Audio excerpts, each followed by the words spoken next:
The Boogeyman. I prepared an analysis and interpretation of The Boogeyman, and I'll just start out by giving a brief introduction, and then I'll move on to the structure, and I'll move on to a characterization of Lester Billings, and then different ways of interpretation of The Boogeyman, and a perspective to Stephen King's 3 horror agents and Todorov's theories. And finally, of course, and conclusion. So, I'll start out. Introduction. The Boogeyman is written by Stephen King in 1973. It's written with a third-person narrator. And although we have a third-person narrator, we have our protagonist, Lester Billings, is in the story told by the third-person narrator, as well telling stories on his own. So an element with the unreliable narrator that occurs in many of Stephen King's short stories. This element actually comes into this short story as well, as we have our protagonist telling stories himself, although we have a third-person narrator. And this narrator confusion also later has a impact on the question about whether we are dealing with a supernatural story or as if everything can be explained with a rational explanation.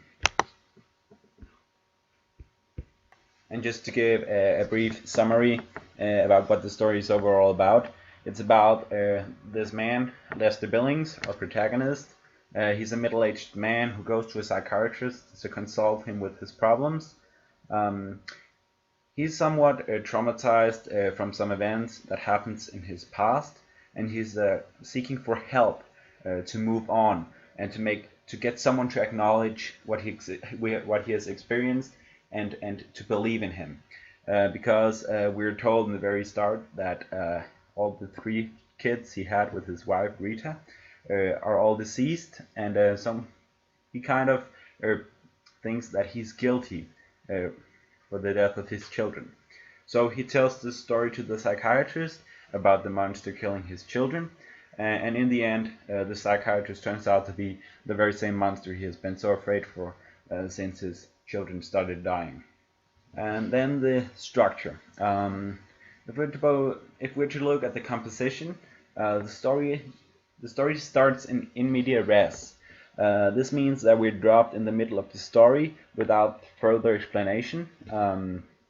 So we're dropped in the middle of this session at this psychiatrist clinic without knowing how he got there or what happened before this. The duration of this session at the psychiatrist is unknown to the reader, but we can say that approximately it's around 2 hours, 1 hour, 2 hours, maybe more, maybe less. It's hard for us to say, and we can't say anything for sure. Also, it has this chronological course. We start with Lester Billings before he tells his stories, and we end after he told them. So chronological course is also in this story as well. And then just briefly, the physical settings. It takes place in this clinic, and from there we have a few flashbacks, and he tells these stories of something that happened in his past.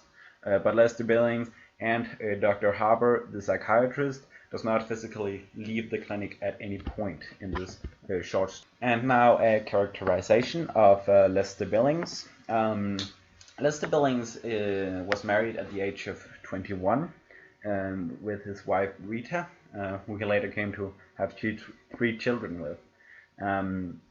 Although in the story we are told that all these children are deceased, and he tells the story about how they died to the psychiatrist.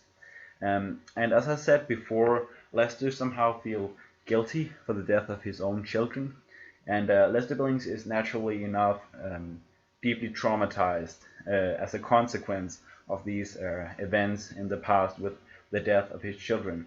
And although he tries to keep steady and calm throughout the story, Lester Billings is very afraid. You can see that. And actually also he sacrifices his own children to survive himself. A very selfish act.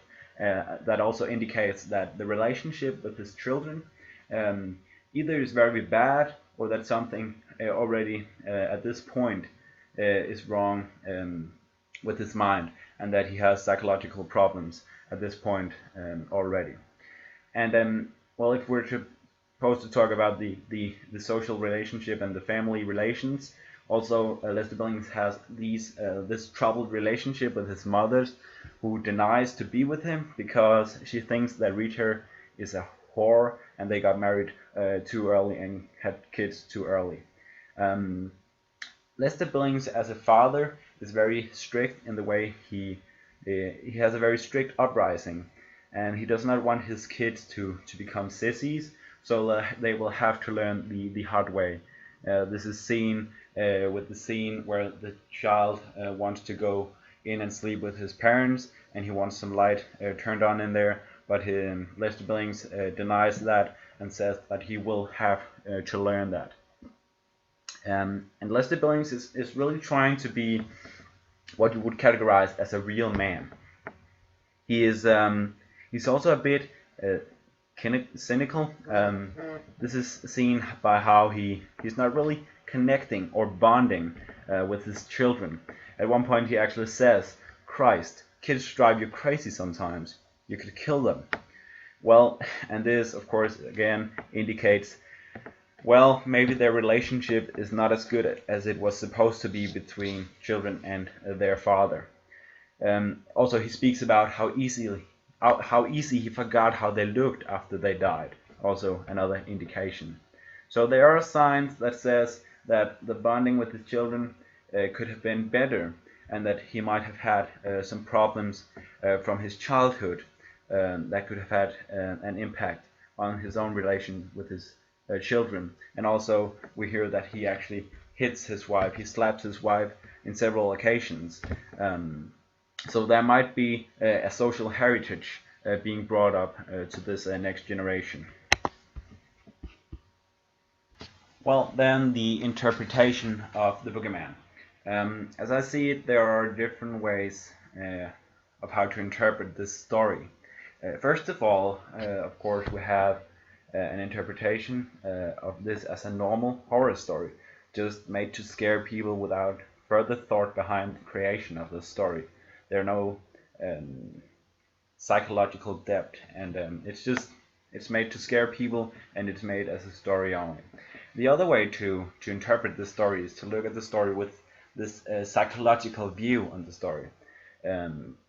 If we look at the closet, the story is about this monster in the closet.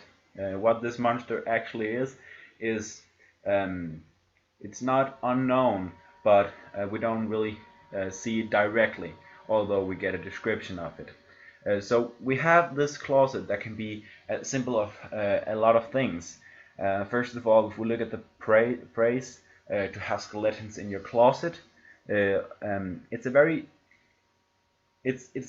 indication that you use when you have a secret that you want to hide, that you do not want to come out.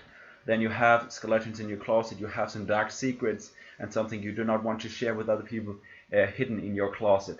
Also, we can see this with the famous rapper Eminem, who made the song Cleaning Out My Closet, where he also had a very terrible childhood, and he had it all locked up in a closet, and then now he's cleaning out his closet and coming out with some of these secrets.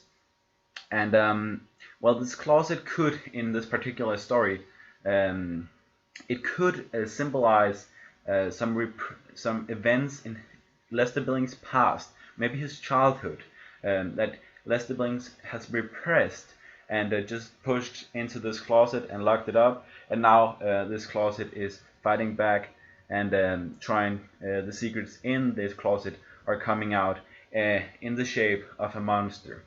The closet therefore can also represent the unknown and some of the sides and secret of himself that he actually repressed and that he denies exist and he don't want to confront or ever see again. Maybe due to this childhood of his. But this story has this closet with the dark things and secrets that comes from the closet. and it's not really controlled by Lester Billings anymore, and he's unable to escape the truth and face the past that is slowly catching up with him. So eventually the past will hunt you down without any possibility to escape. And at some point it will ramble out of the closet, your secrets come out, and you can't hide anymore. Whether the story is supernatural or not is unknown to the reader, due to the fact that throughout the whole story, until the very last scene where Dr. Harper pulls off his mask and the boogeyman reveals himself to Lester Billings, we as the reader hesitate to believe that something supernatural is going on. We are trying to find a rational explanation for everything, because you could actually find a rational explanation for everything until the very last scene. That in the very last scene with our third person narrator, it's confirmed that we're dealing with a supernatural story, and we can no longer from this point accept the story with rational explanations. And then finally, if we're to perspectivate Boogeyman to Stephen King's 3 horror agents, I've chosen to say that the Boogeyman has these elements of horror due to the fact that we're shown the monster, we see the monster, but we're still left with our imagination to work, because it still has to try to find out what is actually happening here and what is going on here. So definitely elements of horror is included in the Boogeyman. And also, if we have to talk about horror theories, I've chosen the fantastic as the main category. I think fits best to the Boogeyman, because the reader throughout the story hesitates to accept what happens as supernatural, and the reader is trying to look for a rational explanation for the events that unfolds. And also we see our protagonist is not quite sure about what's going on as well, and hesitates at some points as well. And finally, the conclusion. Well, there are of course many ways to interpret the story. It all depends on what view you have upon our protagonist's credibility, and what view you have upon his personality, and so forth. But we can conclude that we're dealing with a supernatural story that definitely contains supernatural elements, and then the interpretation is open for every person to see it the way they think it is.